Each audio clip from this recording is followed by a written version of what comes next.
Scarborough, and I've been here for 27 years, something like that. Started as an intern and stayed on, basically, as a gardener. Oh my gosh, you must love your job. I do. It's amazing. It's a great place to work because it's small enough that you can do a billion different things, you know? Yeah. You get to do a little bit of every part of gardening, which is great. What was your first job as an intern here?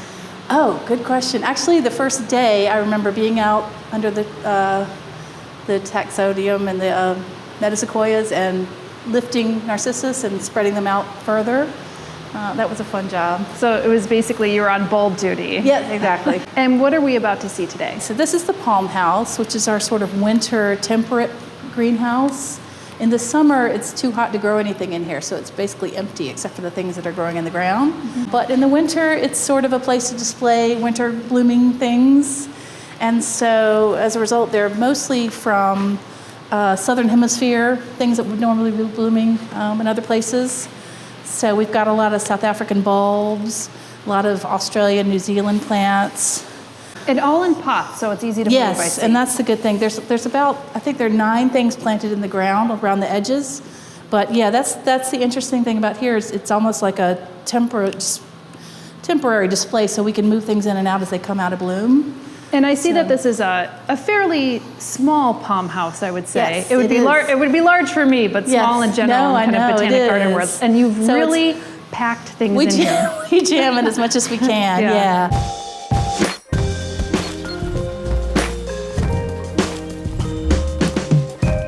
Every year is a little different with the timing of the blooming. So this year, kind of everything is blooming at once. So I'm trying to sort of fit everything as they go. It just varies from year to year how we do it. So take me through some of the plants here. I see some. Yes. Are these pelargoniums? No, this is actually another South African plant. Yeah, it's pretty great. Does it have any scent? It has a little bit. It's got yellow flowers later on. It's got some buds on it about to break.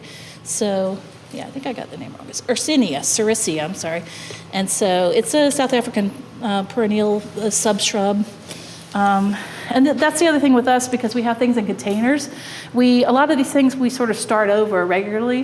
Things in the baskets, and like these we do from cuttings every few years, because they don't want to be in containers forever, a lot of them. Right. So a lot of stuff is repropagated.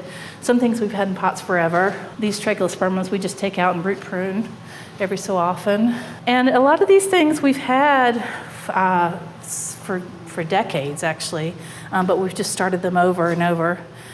Yes, isn't that nice? What is this funky guy? That's a Sonchus, and it's got these yellow flowers later on.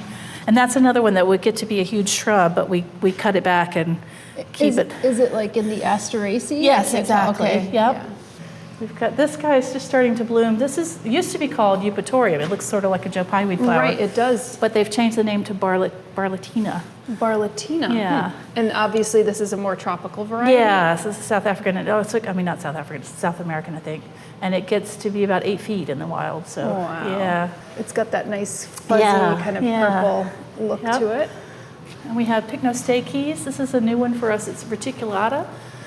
I actually got that from a friend of another gardener. So we get a lot of stuff, donations and things, which is great. Get to try them out. It's a really bodacious purplish blue. Yeah, it's intense. Yeah. It's on its way out, but I just wanted to see the blue. When it's really going, it's really bright blue. It's amazing. Yeah, because it's not common to have flowers that are kind of that unusual blue shade, you know, purple, you know. It does have some elements of purple, but there's some that are just quite blue. Right. Look at these funky guys. Yeah, calceolarias. This is a more hybridized version. These used to be really popular in the olden days. They've kind of gone out of fashion. Yeah, it kind of reminds me of those, I can't think of the name, but there used to be wooden displays, maybe in the Victorian era, where they put their potted plants. Yes, exactly. The auricular theaters and things like that. Yes. Yeah, exactly. So I like them. They're hybridized. We have some of the straight species ones. This is Mexicana, so it looks a little more wild, you can tell. It's a little cuter and smaller flowers. Look how it is like a little bladder. Yeah, exactly. Those are called pocketbook plants, which I love. So they're cute little Now, do these bladders. burst? Do they burst like seeds? They said this is the seed now, so they just drop the flower and the seed comes on afterwards. I wonder what the role of having a pocket like that is. Is it for a pollinator? Good question. Yeah, I'm not sure what it's pollinated by. That's a good question. Now this looks like almost like an anemone. Yeah, it's a Felicia, it's called. I think it's a composite family. I'm not totally positive about that. I'm sure of it because of the flower It's just a shape. gorgeous color. Yeah. So, and then we've got some more South African bulbs. This is Babiana, which is kind of on its way out, but it's called that because it's baboon flower, because baboons apparently eat the tubers, the bulbs. Huh. So, yeah. And then this is Chrysanthus, which is an annual. These are so adorable. That's called Poor Man's Orchid. So, yeah, it's another old-fashioned one that you don't see that often again. Yeah, I could imagine they look almost like English cottage vibes. Exactly. Yeah, exactly. Which is, the flower garden is sort of that way, so I guess I'm in that mindset. Yeah. This is a really cool plant I got from Australian Seed. It's a pea family. It's called Taxia Oova. And it's just got this gorgeous little pea flowers on it. So it's a Fabaceae. Yeah. And does it nitrogen fix like most pea it's supposed families to, yeah. Yeah, beautiful color. Isn't that great? Bicolor tone there. Yeah, they have a lot of really cool pea family plants in Australia. Yeah. So. Can you point this out again? Because I pointed it out when you So we that were the on common camera. name of that is Ponderosa Lemon, and we've actually had that particular tree forever. We've started over from cuttings, but it gets to be pretty large. And I don't know if you saw the one at Logi's that's planted in the ground. Oh yes, we have feature. I was just about to say that because Yeah. for anybody who wants to go back to one of our videos with Logi's, Byron Martin does a great tour of their citrus plants. Yeah, he has amazing stuff that's planted in the 100 ground. plus years old. Yeah, exactly. So I'm not sure if this is one of the cuttings. this is, I think we did get that from Logi's a long time ago, and we've just taken Amazing. cuttings and started over. You can keep them in the pot for a long time if you root prune them and cut them back, So What is the process of root pruning something like this? You would take it out of the pot, Yeah. and then would you just kind of clip or shave it off? yeah, or just how shave would out you do it? like about inch and a half, I guess, of the soil, and then trim the roots, and try to take out any girdling roots. It's kind of the same principle as a bonsai, basically. Yeah. Nice. So then give them fresh soil, because you can actually keep it in a smaller pot than that. Even I just wanted to give it a little more. So they need a lot of food.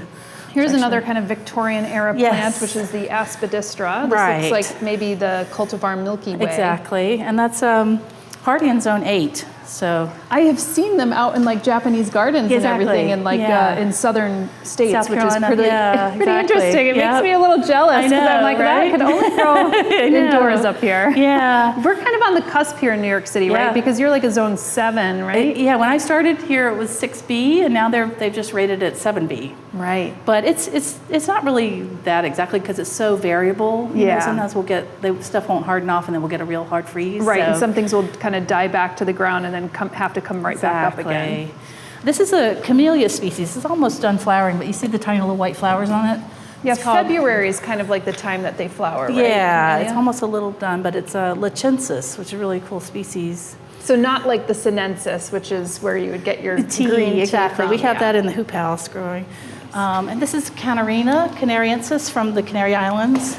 With that kind of which is- bell-shaped flower. Yeah, it's got sort of succulent stems. And this one goes totally dormant in the summer. We just let it go bone dry, and we put it in the garage where it doesn't get any rain or anything. And then it comes back. It kind of reminds me of the leaves of like lamb's quarters. I It don't know does if you kind know of, the lamb's same, quarters. yeah, same shape. sort Which of. I know is also, it's considered a weed here, but it's used Yeah. as a very important food source in other Right. cultures. But it kind of has that like nondescript, scraggly kind Exactly. of lamb's quarters look. Right, true, yes. Now, what's that big one in the back that almost looks like white sweet clover? It's actually a Buddleia Asiatica, but it's okay. not hardy here. It's like zone 9, I think. Okay, right on. And it's really fragrant. You have to get over there and smell the foliage, the flowers. Might as well. Like a sweet lemon drop or so. Yeah. What's this one called? Centrodenia. Centrodenia. Blushing Cascade is the cultivar. Wow. Yeah, that's a really nice one.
This is a straight species. It's actually a different genus. I just looked it up. It's a different species, but it's the wild.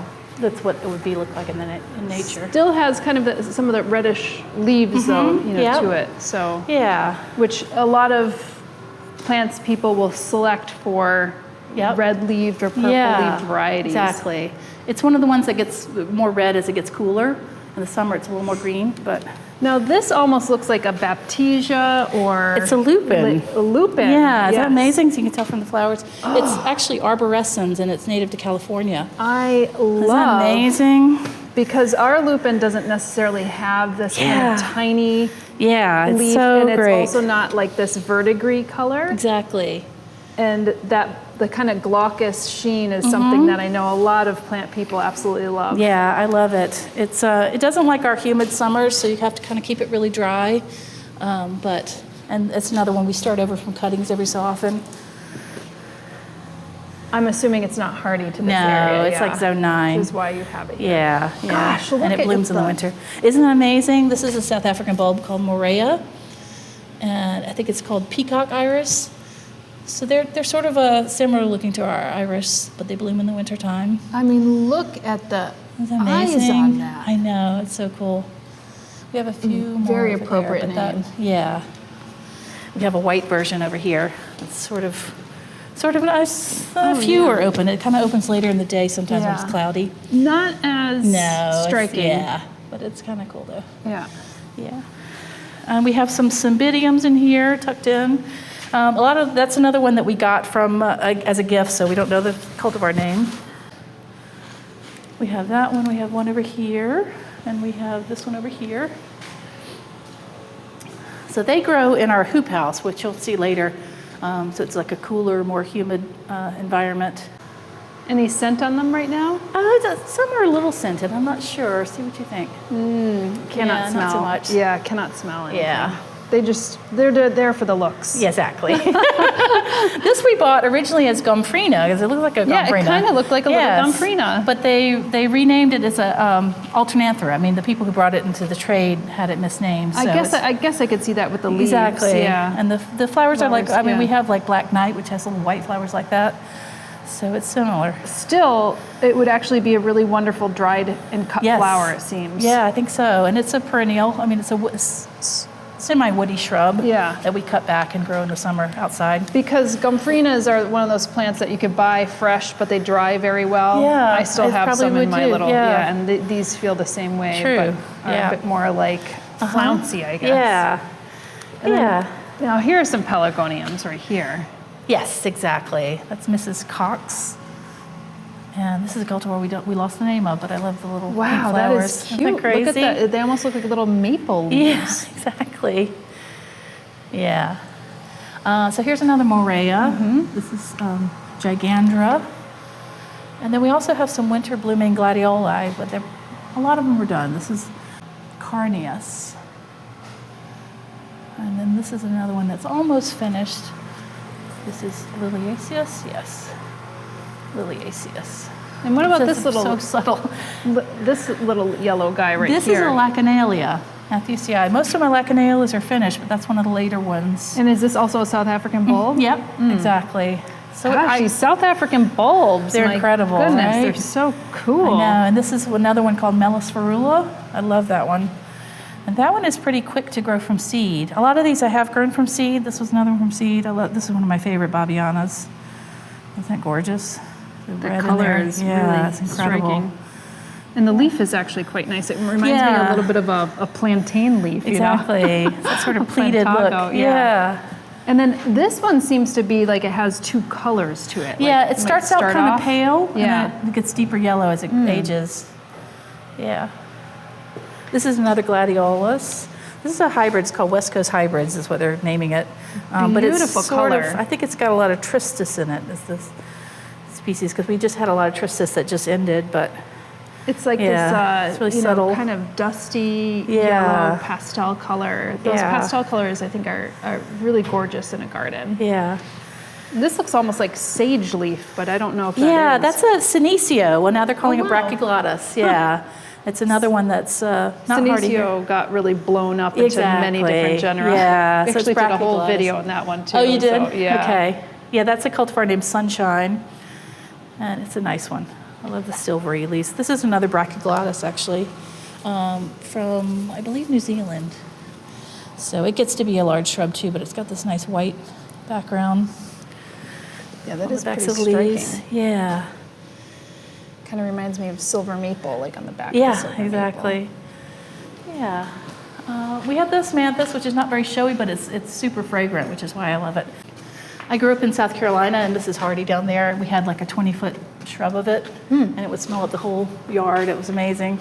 So. And then is that in a butylon in the back? Yes, that's an Abutilon, gold dust. Not in bloom, but. Right, it's just for the foliage, really.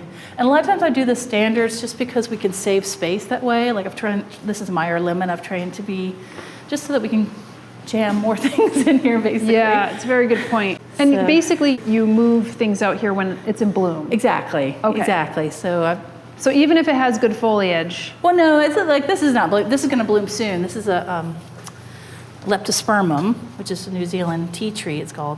So it's got buds coming, you see right there. oh yeah, look how bright they are. Yeah, but the foliage is so nice. I've had it out all winter. So it depends on the plant, really. And the begonia back here. Exactly. Yeah, that's Paul Hernandez. The cultivar, not Yes, you, no, not the you didn't actual- name him. No, exactly right. That's Paul. That's my boyfriend Paul. Exactly. So let's see. This is an acacia that we've had several huge acacias. They grow so fast that we have to start them over every so often. This is only about 3 years old from seed, so they're super fast. So it has gorgeous yellow flowers in the winter, fragrant too. How about this guy right here? That is called Cusonia, which is a cabbage tree is a common name for it. Isn't that amazing? This is actually a pretty old specimen because they're pretty slow growing. And this is from a really dry climate. Okay. We've lost a few before from being outside in the rain too much. Too much, yeah. Yeah, that's Cusonia paniculata. I believe it's from South Africa. I'm not positive of that. This is another Leptospermum, so this one's already open, blooming nicely. From far away, not the flowers, but the structure kind of gives me a little rosemary feel. You know It what I mean? does, yeah. Same little leaves and, yeah. And woody structure. Mm-hmm. How about this one in the back? That's like kind I of love this that. reddish That's leaf. called Dodonia viscosa, and that's a purple leaf variety of it. That's an Australian plant we grew from seed, and it's just really for the foliage. The flowers are not that visible or obvious. It reminds me a little bit of like a willow-shaped leaf. Mm-hmm. Yeah. Too upright of a growth structure. Right. Now, this is another South African bulb called Ixia. This is dubia. This is the straight species. I do have some cultivars. This is one that's coming that's a cultivar. Ixia with an I? Or? Yeah, Ixia. And so they're just starting to come now, which is good. And what are some of your kind of tips for growing South African bulbs? Because anything with bulbs, you have an off season and you have an on Exactly. season. So these are all winter blooming. Actually, I try to have them all potted up by September, and I give them all a good soak in September, and some will start right away and some take a little while. And then they're growing in the tree house, which I can show you, the growing house. Grow throughout the winter. Some bloom before the foliage, some bloom after. And as they go dormant, we stick them under the bench, and they just stay totally dry all summer in the hot greenhouse, which is... And what kind of potting medium do you prefer to kind of stick them in? These, we used to grow them in ones with actual topsoil, but now we grow them in pro mix and sand, like peat and perlite and sand, basically. So sterile mix, and sometimes I'll put a bulb foliage or sulfate potash for the bulbs. Just to give them a little bit of boost. Yeah, exactly. So, good tips. Yeah, if you have you need a lot of light, but if you have a light, sunny, like a conservative sunroom kind of thing, you could probably grow them, at home. And they're easy because you just put them away in the summer. You don't have to worry about them. So.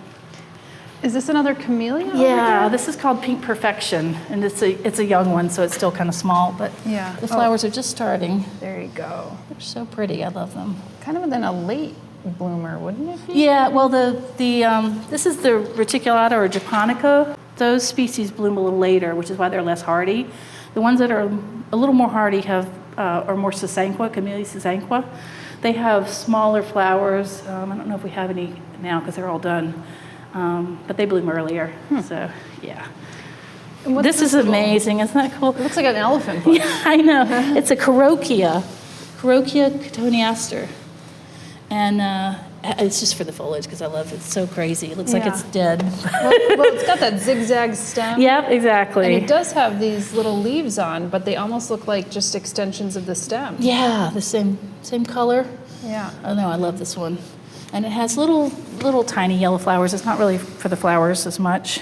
Yeah, it looks like the Opercula decarii, Yep, which is like the elephant bush. exactly. And then there on to the left is something that some folks who are houseplant owners will know, which is an ardisia. Right. It's got nice fruit this year. Yes. Yep. And that one also is hardy in the south. It may be invasive down there. I'm not totally sure about that, but. And I love this. This is Lobertia. This is another New Zealand plant. It has this sort of orangey color. It grows like an iris. But almost looks like a grassy sedge or something. Yeah, and a chorus or something. Yeah, but the foliage is really stiff. So, and it turns a little more orange when it's a little cooler. This is another Cymbidium. Then we have this guy that's almost on its way out. This is Cestrum Elegance. There's another one we cut back hard and then grow them on in the summer. Where do you kind of cut them to the? Because it's Probably so you woody. could see the year before. They don't like to be cut super hard. I cut them about 2/3 back. And we have a bunch of Triglycerbum, the jasmine. This is a dwarf one, which I love. It has this sort of pinky color in it. And then we have the larger ones. We have a variegated one back there behind the cordyline. Mm-hmm. And they're all setting up buds, so they're going to be blooming soon and be really fragrant. And then we have the two green ones over here. This is the cordyline, right? Yes, it's exactly. so big, you know what I mean? When you see the woody stem. It's actually really slow growing, so that's a very old plant. Unbelievable, because most of the time you just see them just like as if it was that top. Exactly, the ground. Like so a to see them Dracaena or something. Yeah, like a Dracaena. Yep, yeah. And so then it's got lichen on it, it's great. Farfugium? Yes, exactly. I still call it Ligularia, but yes, it's Farfugium. We have a few of those. We have a crispum over here that's really cool foliage. Oh yeah, it almost kind of looks like it could be like a begonia too. Yeah, it's true, exactly. Yeah. And then we have a variegated one, the leopard plant over here, which is nice. Some people don't like it, and some people it can look like it's sickly, but people say it's like, interesting. hey, it looks chlorotic. I know, exactly. Or it looks like it's suffering from some type of virus. Depends on your taste. Yeah, that's right. This is another plant that used to be called Homeria, but they've lumped it into Morea now. Ochroluca. It's just starting to bloom, so it gets really huge. And then did we go over this one too? What is this? No, isn't that great? That's cassia. Oh, it's a cassia. Yeah, so it's a pea flower. I love how the leaves are kind of upright. I know. Maybe really, to stay away from some of the overhead sun or something. Yeah, exactly. And it's, it almost looks like an acacia. Some acacias have that sort of foliage. Yeah. Yeah. So this greenhouse was built in the 20s or 30s.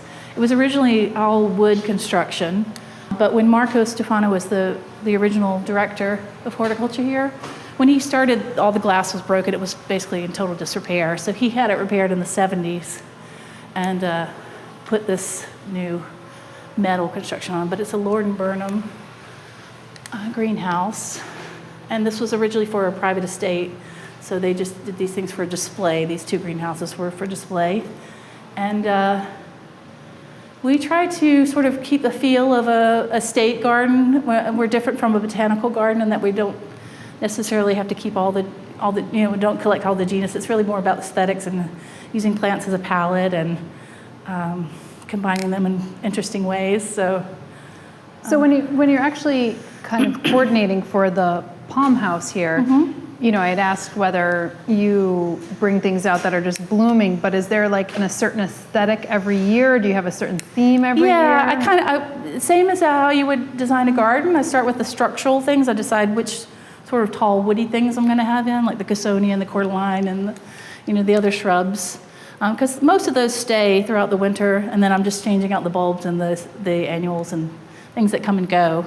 And I can't tell, but are you heating this house at all? It is heated, but it's cool. So the temperatures are usually from like mid-50s to mid-60s But this is a relatively dry, not so humid. It's very humid today because of all the rain, but normally it's not so great. So this is Pyrostegia, and this vine has been here for decades.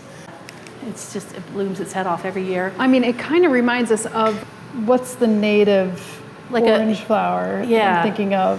I know what you're talking Trumpet about. creeper. Yeah, the campsis, right, Yeah. exactly. And we cut it back really hard in the summertime. There's no foliage at all. We just leave the woody trunks and the stems. So it grows like crazy. It's great. I mean, if you could let the hummingbirds in here, I'm sure they would really appreciate sometimes in the spring this. when the vents are open, they do come in. It's amazing. You can't keep them away. Exactly. So where are we here? So this is what we call the 3 house, just because we've numbered all the greenhouses, but it's our growing house. It's not open to the public. It's just where we put plants that are in between blooming, and we propagate our seedlings, and we have cuttings of salvias, things that go out into the garden. What else? It's also where we grow our South African bulbs at the back. I'll show you. And this is sort of like a zone 9, I consider. It's like Mediterranean, more dry, but sort of cool. Yeah, I could feel it in the house. And I see how you have these set up, and I love coming to some of these places to see how different botanic gardens and private gardens actually set up their system in here. And things, yeah. So tell me about like using the stone. I'm assuming that's for drainage and so we keeping have away some critters. Yeah, exactly. Although we have a pesticide guy who's coming here who says we've got to get rid of this because apparently it harbors the bug eggs and things. Oh, really? It does. Okay. But we change it every so often, and we use Xerotol bleach in the summertime because in the summer this is also usually empty. It gets so hot in here. Right. Most of the plants go out onto the grounds or out into the growing frame yard area. So basically everything that you see here has a place then outside. It all moves around. The bulbs are on this end, and starting sort of from here. And so they're in various stages of dormancy or going dormant. This is a freesia that has finished, so it's still looking good, and then they gradually fade off. And as they yellow, I cut them back and I stick them under the benches. And we have this plastic that keeps the water from running down. These are actually summer growing bulbs that I'll take out and start growing soon.